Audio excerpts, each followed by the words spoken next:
My name is Paul Samuel, and I've been in IT 40 years, and I'm here to share some of the experience with you with regards to project delivery.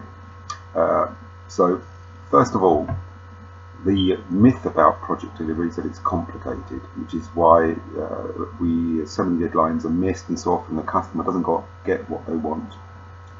I'm here to tell you project delivery is easy.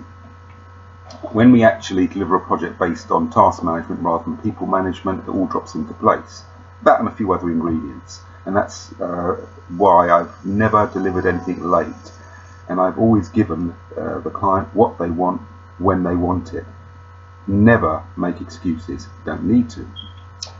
So the problem with projects, what makes them complicated, is people and their motivation. It's a little told secret that the people you involve in your project don't actually want it to be delivered on time. It sounds crazy. Well, here's the reason. Big consultancies, they're not selling you project delivery, they're selling time. Now you can see the contradiction there. If they finish on time, they run out of something to sell.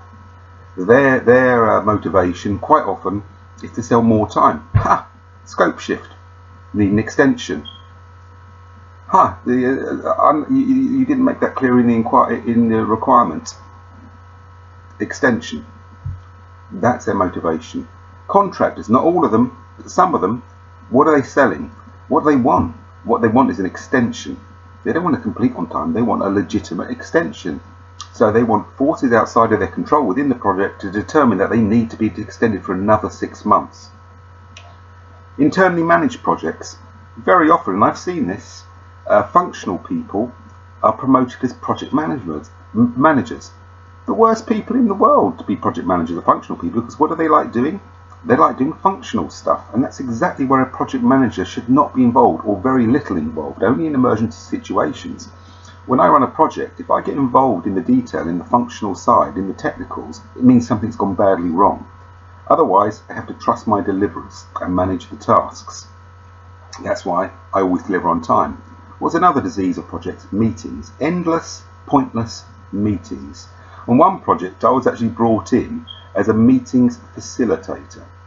I used to virtually nod off during the endless meetings, but at the end I'd always ask the same questions. I'd make everybody sit down as they got up to leave, and I'd say, what have we decided? They'd sit down. I'm going to come up with a list of things we decided. They'd get up. I'd say, sit down. Who is going to do those things that we've decided are going to be done? Yet again, we would allocate people to the tasks, the decisions in the meetings. They'd get up, I make them sit down again. I then say, when are these things going to be done by? What, who, and when? And that's what I do in these meetings. I was a meetings facilitator, and all I always did was ask the same 3 questions. And they thought I was brilliant, but I wasn't. It was obvious. The problem in projects I've worked on, especially in larger organisations, and there are endless meetings, pointless meetings where everybody's invited to, and so much man time's wasted. One of the big sleepages in the project.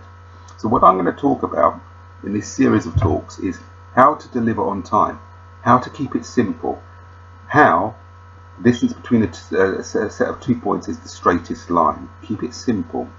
I'm a mathematician, I think like a mathematician. That's why I've always found project management to be simple. My son is a marketing consultant and manages a number of project managers, and he once complained to me, and he said, Dad, most of the project managers, they're working late, running around doing crazy stuff, and a couple of them go home early and just work 9 to 5. What can I do about them? I said to Joe, Joe, those two or three are the best project managers. They're the best ones.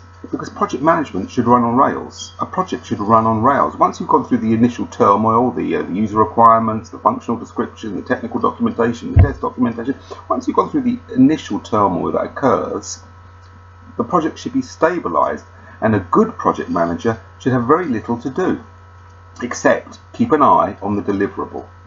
A good project manager, halfway through the project, should be able to look you in the eye and prove that the project is halfway done. That's what a good project manager can do. A good project manager can run multiple projects, because once they've stabilised the projects, they have very little to do. Now, I hope that's tempted you. I hope that's possibly interesting. Excuse the beep from my computer there. But what I'm going to do is, in this series of talks and corresponding articles, and on my website as well, unpaired.co.uk, that's pair, P-E-A-R, I'm going to help you find out how to deliver your projects on time, how to give the customer what they want when they want it. Thank you. Paul Samuel, unpaired.co.uk. And you can see my contact details there if you want to discuss this further. Soon I'll be putting another video up. Soon I'll be putting more blogs up. Speak to you soon.